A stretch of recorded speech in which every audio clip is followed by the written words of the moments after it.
All right, so this is me. I'm Lindsay Pierce. I grew up in Candy Head County on a dairy farm with my mom and dad and 2 sisters. I now live in Pennock with my husband, and those are my 2 littles. I have had the honor of doing 3 plays, designing 3 plays here at the barn. So Big Fish was my first one. I kind of got drug in. I think that's maybe how theater works, is you kind of get like drug in by your ears or your teeth, and you're not quite sure like this is where you belong or this is what you want to do. But then once you get here, it's hard to walk away and stay out of the barn. So Big Fish I did with my little sister. She was kind of the head costumer because I was pregnant with our youngest at that time. The play happened in June and he was born July 1st. So it was the busy time. And then I costumed Elf, and my younger sister said she would help, but we kind of switched roles. She was getting married and had just moved away, so I was the main costumer and she was kind of the support staff. And then Matilda I did all on my own. And my daughter was in The Sound of Music in November, so I helped with some of their costumes. This is kind of what costume design is, right? It's a cross between magic and camouflage. We create that illusion of changing an actor into something that they're not, and we ask the public to believe that the performer is someone different every time they walk across the stage.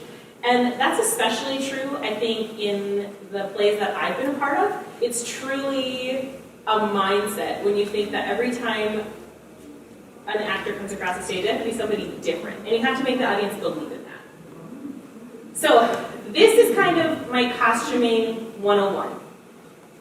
What are you responsible for, right? Thinking about and identifying and securing all the required costumes for a production. This is really the most important piece that you are responsible for.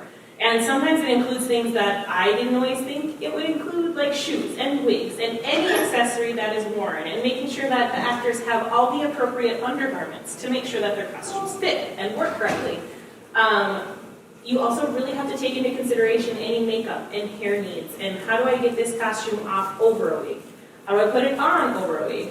How do I make sure that the makeup doesn't rub all the way off on this white dress I'm going to put on this beautiful girl for a wedding scene, because I don't want to clean it after every single show. So you really have to take into consideration all of those things. Honestly, one of the greatest portions of time when I'm costuming is tracking all of the costumes. Making sure that I know where they came from and where they're going back to. And not just like outside of the barn, because when I costume, I do a lot of borrowing. I just don't have the time to build all the costumes from scratch. But also tracking where they all belong here, because if you've never had the opportunity to be downstairs, which we will go after a little while, it is extensive. They have just a huge variety of costumes, which makes your life easier as a costumer when you're pulling costumes, but can make it more difficult when you have to put them away. You're responsible for the mending and the upkeep of the costumes. The bigger goal is just making sure everything is put back the way it belongs when you're done and returning them in excellent or perfect condition.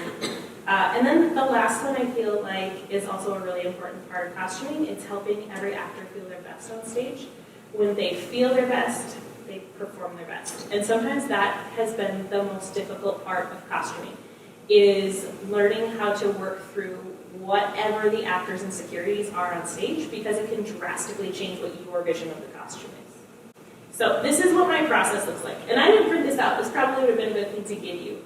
But this is kind of every step that I go through in each production.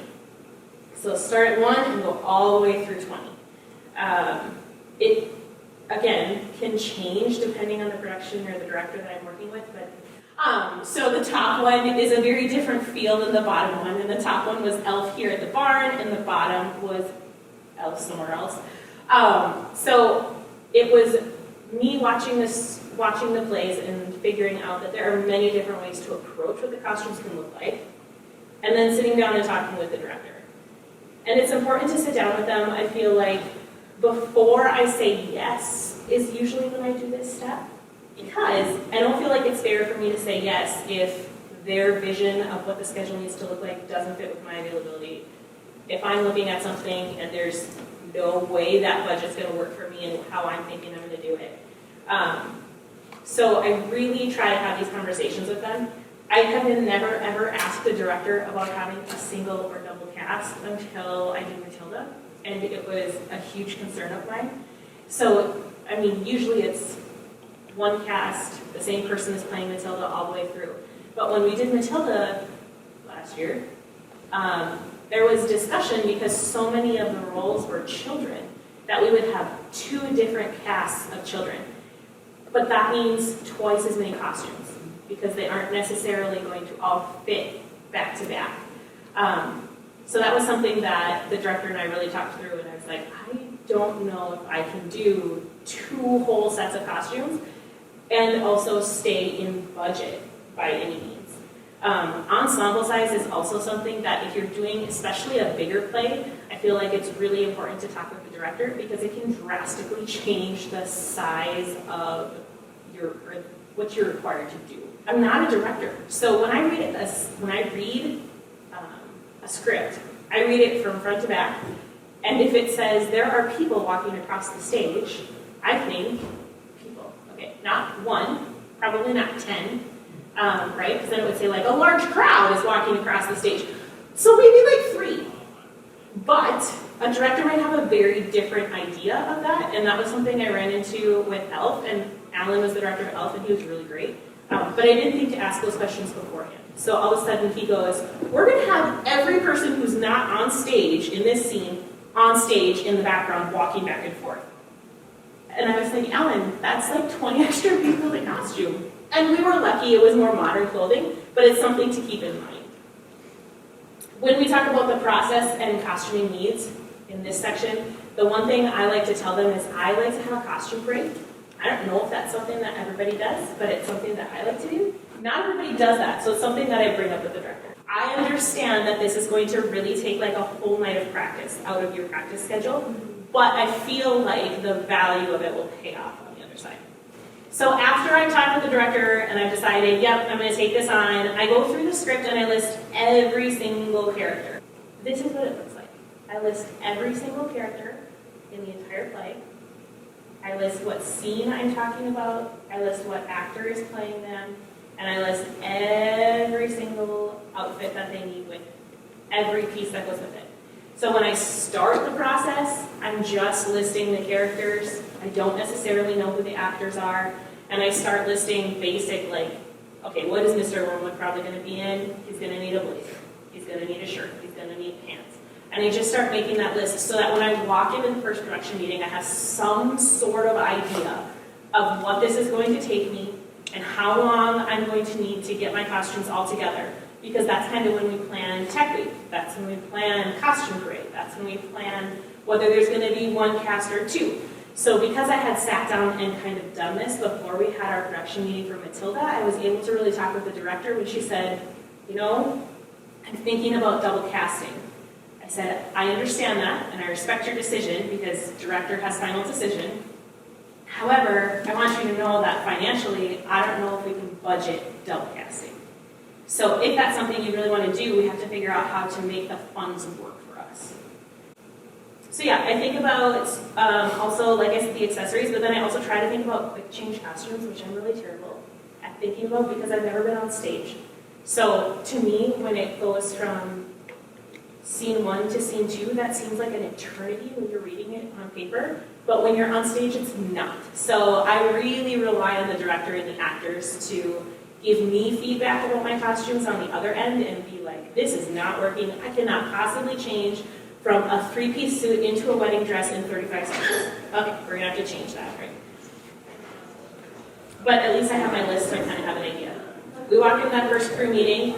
The biggest discussions I pay attention to are timing, talking with the choreographer about what their costumes are going to have to do. Again, this is tied towards the plays that I've done, and most of them have been musicals. So there's lots of singing, lots of dancing, lots of movement across the stage, which means really trying to figure out how they can move and wear a blazer on Matilda, right? Like a really tight blazer. And how can I alter that to make it work for each individual actor? And then the last piece that I really try to work with is the set designer. If they have a really specific idea for what colors they want on the set, I want to try to make sure that we complement each other instead of clash. Unless, of course, that's the point of the play, right? Right, so these are the forms that I list, or that I use when I am doing a play. So the cast list I showed you, I have an actor measurement form, which is all digital, and I come in and I measure the actors. Now, I usually come in and measure the actors. I don't 100% of the time. So this is what the costume measurement form looks like. So I put the actor's name, their age, email address if they have one. If they don't, I just type something random in. And then a phone number, what characters they are. Sometimes this gets filled in later, and then I go through the whole list. So I do send this out to actors if they feel comfortable measuring themselves. It helps because then I don't have to measure everyone. But for Matilda, we had a lot of young actors and actresses too. So I did a lot of the measurements. It has everything from like head size to everywhere, right? So this is what I use for basically everything. I used to have a paper form, but this is so much easier at the end. I can export it to a spreadsheet and I print it off and I put it in my binder that goes back and forth with me anywhere, so I don't have internet connection because this building sometimes is spotty with internet. I have the printed copy, and then I refer to that whenever I'm making or building or measuring for costumes at home, because so much of the work with costumes for me is done at my own home instead of here. The item organization list, I have that up here too, because it's really hard to find everything in the barn otherwise. I use this list, so I list what the item is. I just print this off and I keep copies of it with me and I write it in. It doesn't pay to type it in. I describe the item and fill out every line, and then I just leave it here on the table downstairs as I'm collecting costumes. And I do that because sometimes Jan will have somebody come in looking for a different plate, and she'll be like, oh, where is this item? And I'll have it at my house because I'm altering it for the current show here at the barn. And then she can at least look at my list and say, oh, Lindsay's got it, you can't have it, sorry. Whereas she may have said, yeah, we have that, I'll go find it for you. So I just leave it here as their point of information, but this really helps on the back end of the production, putting everything away. Because once we go tour the rooms downstairs, it is almost impossible to figure out where they go if you don't actually know where they go. Many of the costumes can fit into more than one room. So this is the budget sheet that I use. There we go. So I keep track of every item that I purchase because I do purchase plenty of items, whether for embellishment or for them to wear. And then I prioritize the items I need to buy. So for Matilda, I knew I wasn't going to make a Trunchbull costume completely from scratch. I needed to purchase one. So that was at the top of my list. And then I just moved it down from there. And every time I would purchase an item, I'd add it to the list. And when I got to $600, I was done spending money. That was my budget.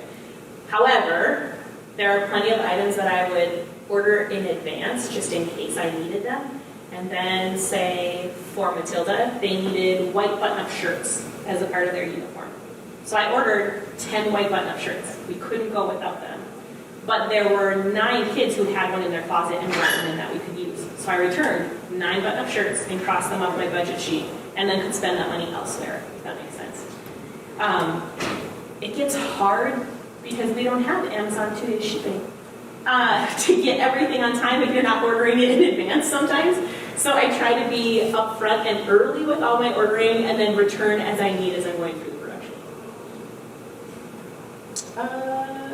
And then the last one I have, so you talked about shopping in the, yeah, I got it, thank you. In the actors' closets, this is the form I use for that. So I put their name at the top, and then I put all of their costume needs here in the table, and I just highlight with a highlighter everything I want them to look for.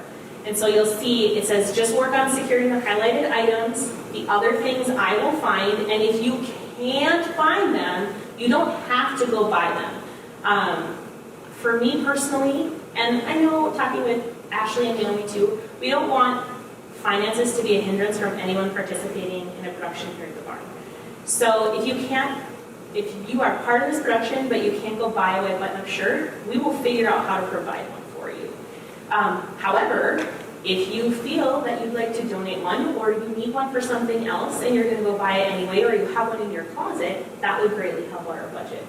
So that's kind of how I approach that with our actors, and just trying to make sure that I'm communicating with them. So yes, also for ELF, they ran in tons of street clothes because it was just like wear your jeans and a stocking cap and a puffer jacket, and that was fine. Most people everyone has winter gear, right? That it looks like you're walking outside in New York in the winter.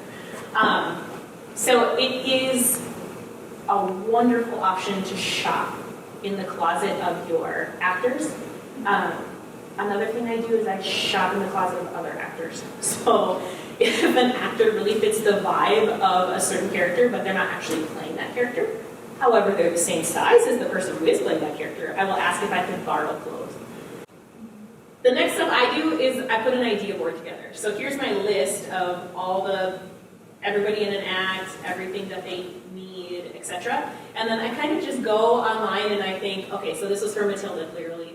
That's kind of what I wanted Matilda's opening dress to look like. There are some ideas for school uniforms, Mr. Wormwood, Mrs. Wormwood and her dance scene, the whole Wormwood family. And then I send this to the director and I say, okay, does anything on here not fit at all with what you're looking at? Because we might be saying the same words and seeing a completely different picture in our mind.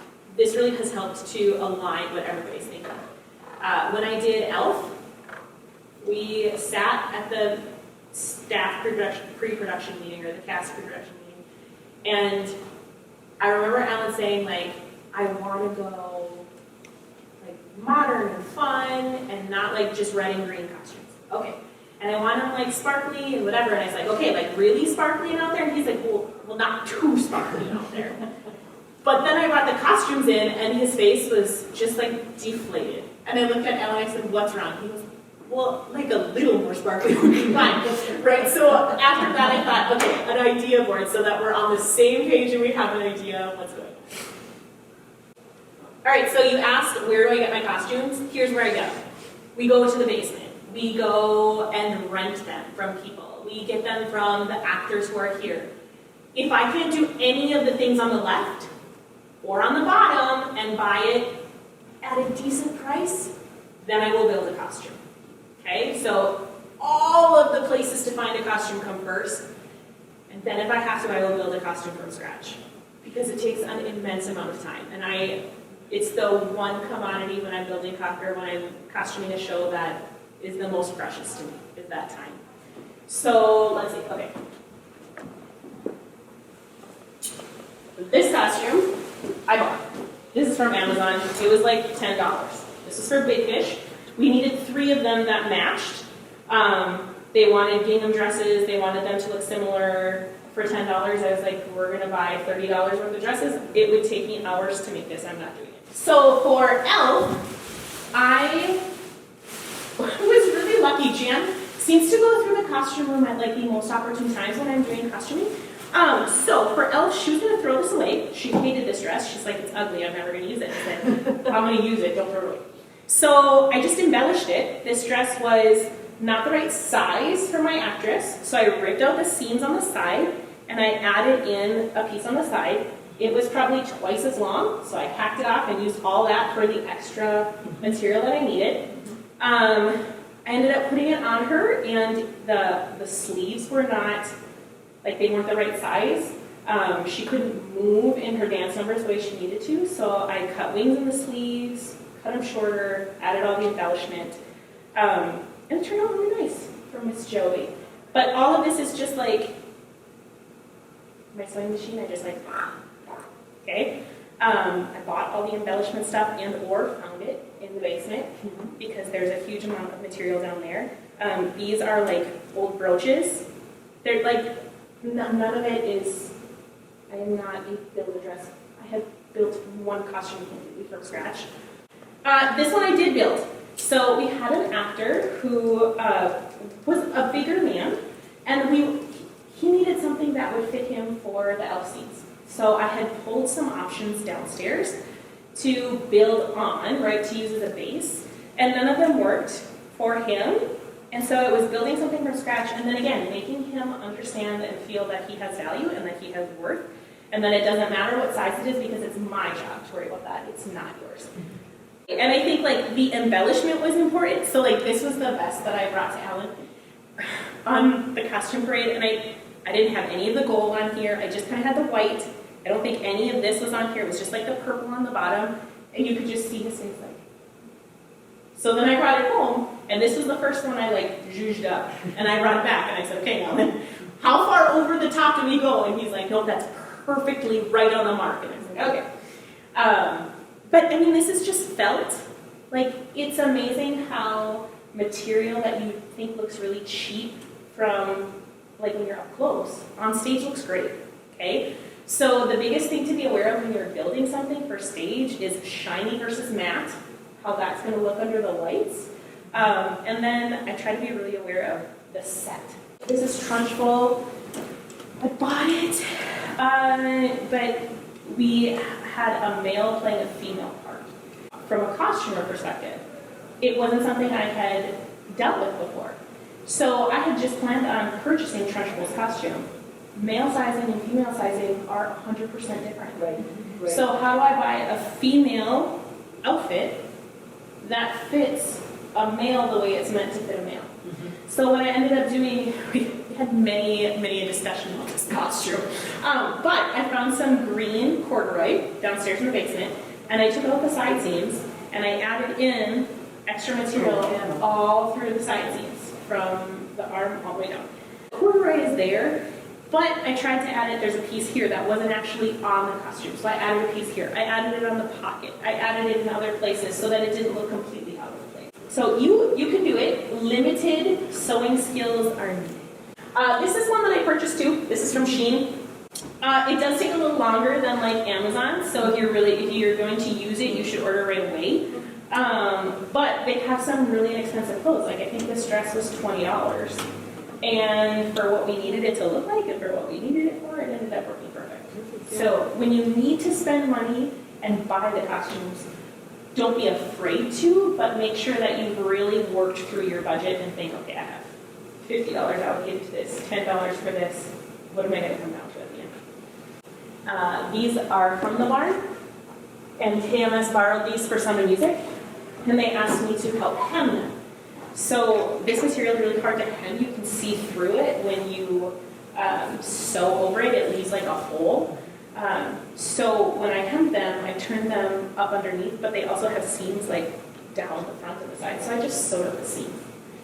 So when we took out the seam that I had put in, you couldn't see it because there was already a seam in the dress. Does that make sense? So instead of sewing around the skirt, which is usually how you would hem something, I sewed up each panel.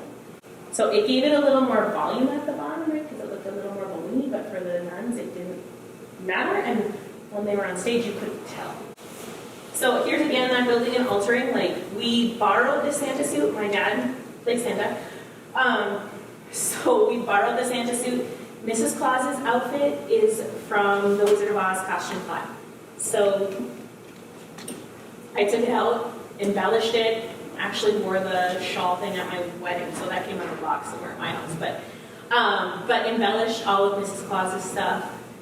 That's the elf costumes up in the upper right-hand corner. You'll see that it's kind of just this huge conglomeration of color and sparkle and snowballs and whatever. So some of it too is just making sure that you can have something kind of cohesive. So I tried to play the same colors, right? Like Buddy is green and yellow, so he's not really traditional Christmas colors, so it was okay to pull in that other stuff. And again, that was kind of the vibe they were going with, so it worked out well. But trying to make sure I had a partner, kind of, for each person, so they weren't stuck through. You see that little blue dress in the front? It was actually a really important piece. I remember Jan specifically being like, don't wreck this dress. We can use it for so many things. It's a really generic cut. It's very forgiving. It's a great size. It's a good color. So she's like, yes, you can use it, but it has to be put back. So we spent so much time trying to figure out exactly how to do that dress and not wreck anything.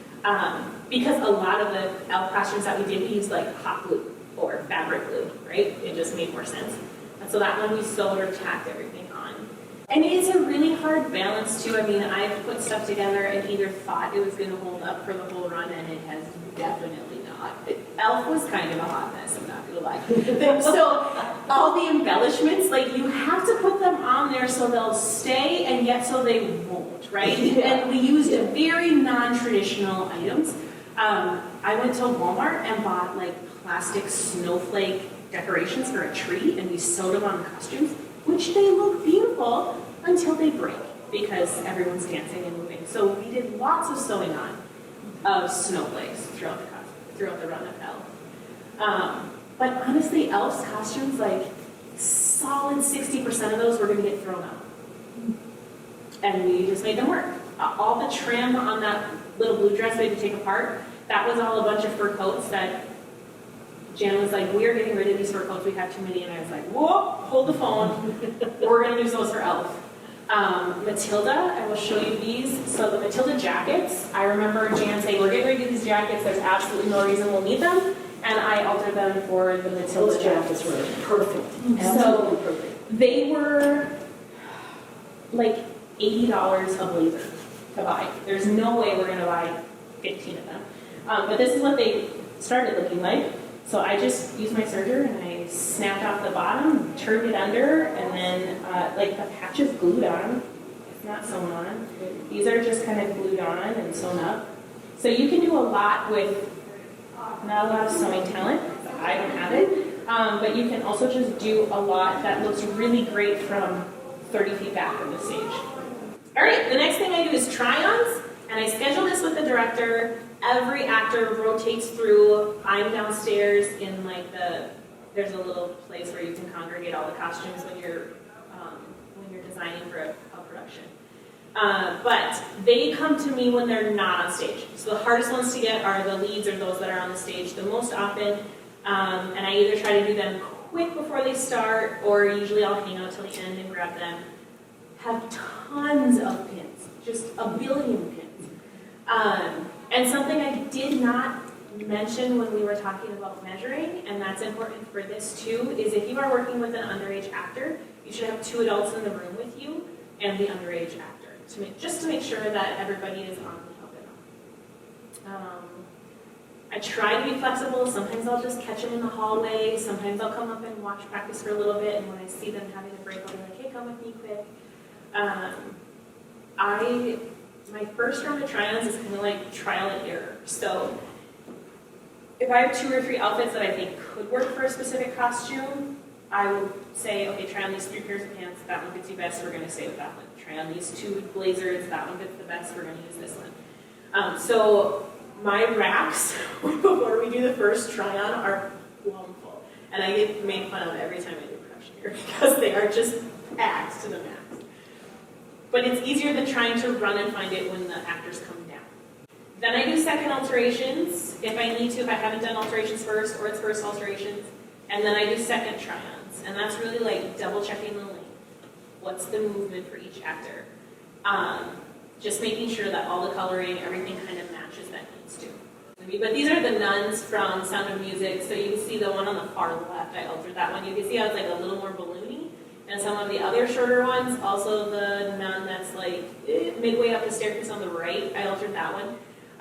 But it was like, how do I get these costumes fixed and still possible to return to where we are in the same. All right, then this is the costume brief. And I don't know that this is something I will ever give up after doing it twice. Every single costume is tried on. And if the costume is on stage with another costume, they are on stage together that evening. So for Elf, it was very clear to see like, oh, there's way more embellishments on this Elf costume, I need to add to this one. Or, oh, these colors are not okay, I need to switch the accent colors on here. For Matilda, what we found out is we had a young girl whose waist was very small, and so she fit in like a child size skirt for the school uniform, but when she went on stage next to everybody else's, it was a mini skirt because she was like 6 feet tall. Right, so her waist fit fine. I wouldn't have thought anything about altering it, but it looked really silly next to everybody else's because theirs all came down to their knees. So then it's, how do I alter this costume to make it look uniform across the whole crew? Again, it takes a full night of practice, and you really have to get your director on board at the beginning, but it's one of the most worthwhile things that I've done as a costumer, and it allows me to be comfortable with making the final alterations and moving into technique. The bridle in the front is my daughter. The 1, 2, 3, 4, 5, so Mr. and Mrs. Von Trapp, and then not the oldest girl, and not my daughter, but all the other 5 came from Chanhassen. But they didn't have one that would fit Liesel, and they didn't have one that would fit Gretel. So the costumer said, okay, here's the deal. You live with Gretel. Can you please make her a costume that will fit here? So we tried to figure out how to make those two costumes match good enough to each other to also fit in with the other costumes in the family and not look super out of place. So that was a costume that I built completely from scratch. After I've done my final alterations, I put them all in a locker or in a space downstairs, and everyone has an assigned space, and I assign it to them, and it is their job to maintain their space and to take care of their costumes. They need to take care of them no matter where they are, and everything is labeled. When I did Matilda, I did not label everything, thinking it's going to stay in their locker. When you wash 14 pairs of socks that look exactly the same but are different sizes, you will regret that choice. Everything is labeled, everything. The biggest part about this is once they get their stuff in their costumes in their lockers, it's their job to take care of it. And after every run, because getting them to do it between every show is impossible, but after every run, it's all back in their lockers. Because otherwise I have to run around the stage and find it, and it's really difficult then sometimes for me to know where it was, and then they come back and they're like, oh my goodness, my costume isn't where I left it. So everything on Sunday night needs to be put back in their specific locker space. Then I go observe dress rehearsal, and I observe them at least twice to make sure every costume is working correctly, that they look fine with each other. I usually try to go really early in the dress rehearsal run, like maybe day 1 or day 2, in case there's any big changes we have to make, like, no, these blazers are not working, I need you to fix it. And then I try to go later, so it's like making sure everything is up to par for when the show starts. You really watch that actor's ability to move. If they're forgetting any pieces, is it too hard to get it on time? Is it just too many pieces for them? Do they even need the piece? Like, does it add to the costume, or can I just tell them, don't worry about putting the piece on? And then I take notes throughout the whole thing and make the alterations that are needed. During the run, you get to wash. Wash, wash, wash.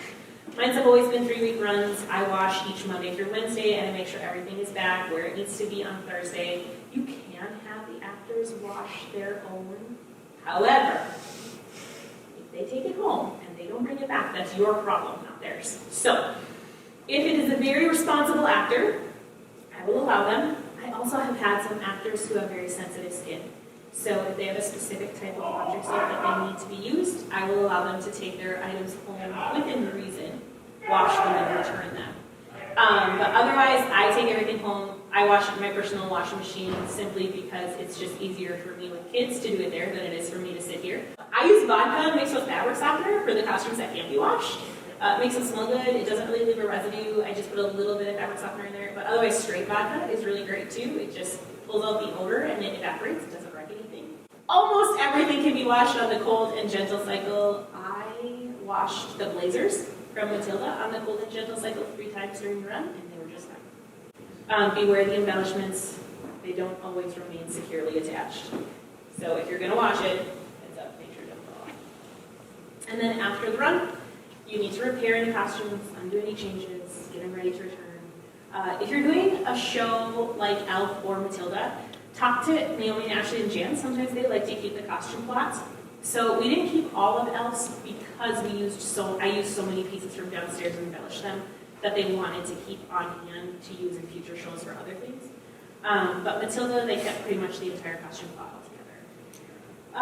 Like I said, I washed them. I return all the items. I don't usually wash the actors' clothing unless they have requested for me to do so, again, because it's strictly illegal. All right, last slide. These are the biggest catch-22s or challenges that I've run into while costuming. So 1, actor preference and insecurities can come out of nowhere. You have no way to anticipate it. You didn't think it was going to be an issue. But it is something that it is your job to work through and to embrace. So I've dressed actors who aren't comfortable wearing dresses. I've dressed and yet need to be in a dress for the scene. So it's how can I alter that look? For example, when I did Big Fish, there was a scene where we had to do USO costumes. So all the girls were in these striped USO skirts, and I had one actor come to me and say, I'm just really not comfortable wearing a dress. And so then it was talking with the director and saying, okay, how do I accommodate this and still live within your vision? and we ended up putting them more in like a marching band type outfit, and then we just added another actor or two in the same outfit so that they all played together in the roles. When I did Matilda, I had an actress who was really uncomfortable about a past accident, and so was concerned about some scarring. And so it's how do I add to that costume and make sure that her insecurities are covered so she can feel the best she is on stage. So this was a tank top. I added the sleeves, I added all the embellishments, and it helped to draw away from any portion where the actress might have felt insecure, and to help make her feel more secure on the stage. So these are just like sewn in. It is not pretty, like you said, don't look too Or too long. Yeah. Exactly. The other thing I've gotten lucky about doing is I had some big donations from both Big Fish and Around Matilda's End. So this is an old prom dress. It was a tiny, tiny little prom dress. But it ended up working great for what we needed Mrs. Wormwood to do. Like again, it's not super pretty, but it looked good on stage, and it was able to do everything it needed to do for the dance. So sometimes you can take a piece and really make it something completely other than what it started out So as. did you cut the top off? Yeah, I cut the top off, and then it was like it had a train on it, and then it came together here, right? Yeah. So I just kind of cut it wide open and cut it wide open and let her wear it. I added the waistband in, and we went from there. Let's see, the last thing I have to show you up here is Big Fish was kind of unique because so much of it was fairy tale. Right? So we did just some interesting stuff with like fabric. So this was a vest that somebody wore. But just cutting the fabric gives it kind of a whole different feel and a whole different life. So sometimes just the way that you put things together or how you cut and remove pieces instead of add pieces can make something look completely different than how it started. Male-female casting, we talked about that with Trunchbull. It's just something now that I ask up front, like, okay, are you going to have males playing male parts or females playing female parts? Not that I care, but it does make a difference on what I'm purchasing or what I'm pulling. Changes in the play and design after you've begun. This will happen, and it will happen frequently, and it will happen consistently, and you kind of just have to roll with the punches. The directors have so much going on inside their minds, and they're trying to navigate and coordinate so much that they'll tell you it's going to look like this. For Matilda, there's a scene where Mrs. Wormwood is dancing with her dance partner, and initially it was going to be 5 different couples on stage. So I would need to costume 5 couples in salsa costumes. By the time we got to the production, it was down to just Mrs. Wormwood and her dance partner and Miss Honey on stage. So things really change depending on what actors are able to do, what we have time for within the constraints of the play, etc. So it's something to keep in mind. Your budget is a huge constraint for the obvious reasons. Your time is a huge constraint for the obvious reasons. And then hair and makeup. It's just something to keep in mind. Most of the cast will do their own hair and makeup. I'll either recommend a certain look or the director will recommend a certain look. I usually put it on there to be aware of how they're going to get their costumes around their hair and makeup. I'm definitely not an expert on hair and makeup. However, I do also keep in mind, like, if they're going to be wearing bright blue eyeshadow all throughout the show, because that's not something easy to change, I may not want to put them in an orange outfit. Maybe that's not going to match. On the left, the pictures, so up on top is like the traditional Santa scene from Elf. There was no way we were going to find 10 Santa suits at Christmas time. Everybody was using it, right? If we did have Elf in July, maybe, but not so much in December.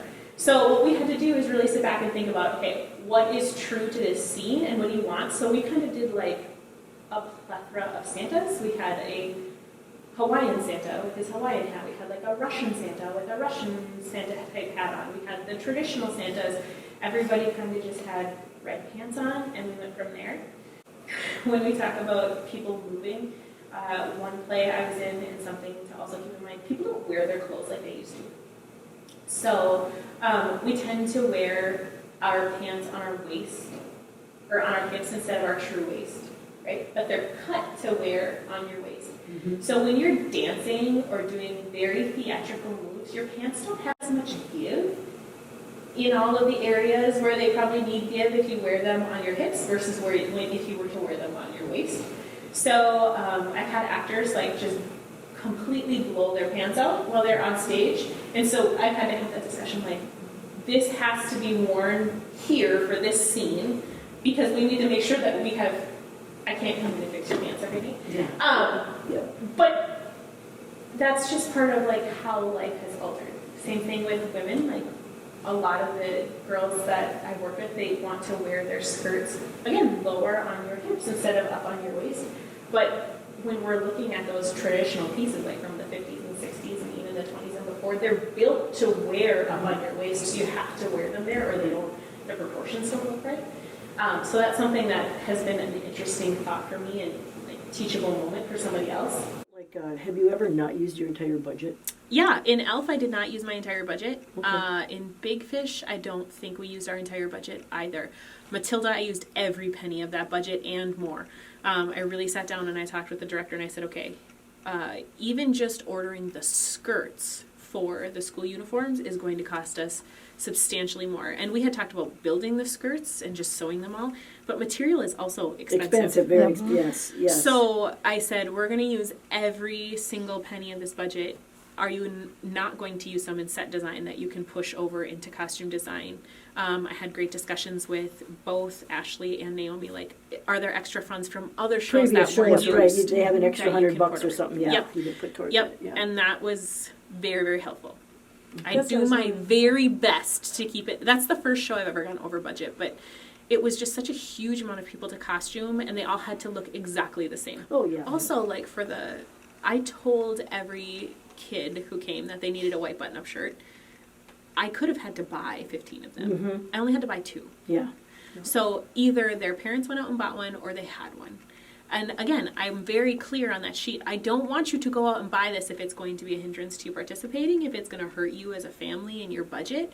But for a lot of people, like, we're going to use a white button-up shirt. Well, they use it for band or something else Exactly. anyway, so Exactly. yeah. So when I do ask people to buy specific items, if I need to take that out of my budget, I try to make sure that they're items they would use otherwise. I needed the boys to have gray dress pants. For the most part, they're going to wear them again, and that's what all the moms said. Oh, they got a new pair of church pants, Yeah, right? right. So they didn't have a problem buying those things. If I'd have asked them to buy an astronaut costume, it might have been a little different. Absolutely. The hardest thing I've done is to dress somebody completely outside their comfort zone, within character, but when that character is so far removed from how they feel confident in themselves, Well, but you it's know a what? hard line to walk Yeah, for them. but that's part of the learning experience of 100%. theater. You know what I mean? If you want to be an actor, then let's act like you're comfortable with this costume. Exactly. You know what I mean? That's what it comes down to, really. It is, but still, Yeah. making sure that Make within it that as easy context- as possible. Yes, Absolutely. exactly. As easy as possible, for sure. But they have to take some. They have to own some of that. Oh yeah, absolutely. Yeah, for sure.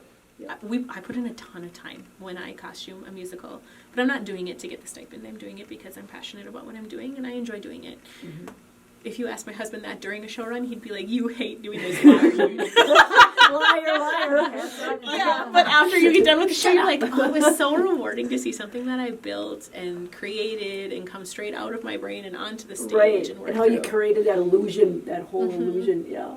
And then how the actor put it together, how the director put it together, how the set design plays in. Like, it's all I got for you. Good, bad, or ugly, that's where we're at.